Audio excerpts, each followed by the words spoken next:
আপনাকে এইরকম একটা অফার দেওয়া হয়। আর আল্লাহ রাসূল কি কত চমৎকার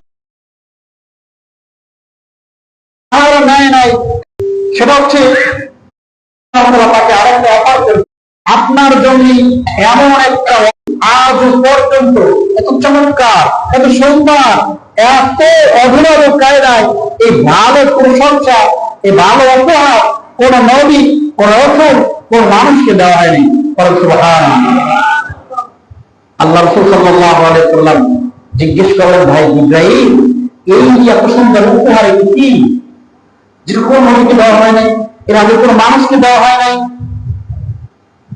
জিবরাইল আমিন আলাইহিস সালাতু ওয়াস সালাম বলেন, ইয়া রাসূলুল্লাহ, ইয়া হাবিবাল্লাহ, এই অফারটা হলো স্বয়ং আল্লাহ রাব্বুল আলামিন আরশে আজিমের যেখানে আল্লাহর সিংহাসন থাকে, ওই সিংহাসনের ডান পাশে আপনি ইন্তেকালের পরে আপনাকে ওখানে কবর বা আপনার রওজা ওখানে রাখা হবে।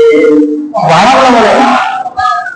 আল্লাহ রাসূল বলতেছেন, অফার ভালো, সুন্দর অফার, কিন্তু আমি গ্রহণ করতে পারলাম না, কারণ আমার উম্মতেরা এই দুনিয়ার জমিনে থাকবে আর আমি নবী হয়ে আছি, আমি চলে যাব। আমার উম্মত বিপদে পড়লে আমি সহযোগিতা করতে পারবো না।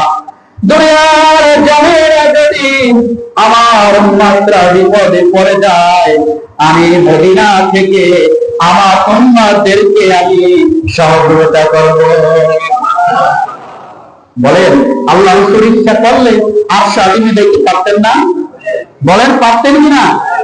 আল্লাহ রাসূল যায় নাই। কেন যায় নাই? কাদের জন্য যায় নাই? বলেন, কাদের জন্য যায় নাই?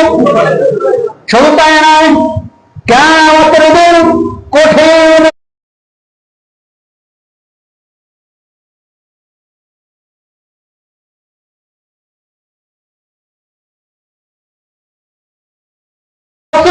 দিন, যেদিন মানুষ গানের মধ্যে সাঁতার কাটবে, যেদিন মানুষের জিহ্বাটা 70 হাত বের হয়ে যাবে, মানুষ বলবে পানি পানি পানি পানি, আর বলবে ইয়া নাফসি ইয়া নাফসি।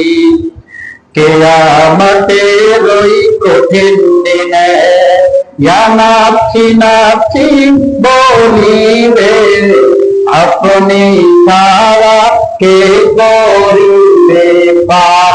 ঠিক না বলেন? আমার নবী, প্রাণের নবী গো, আপনি হইলেন জান্নাতের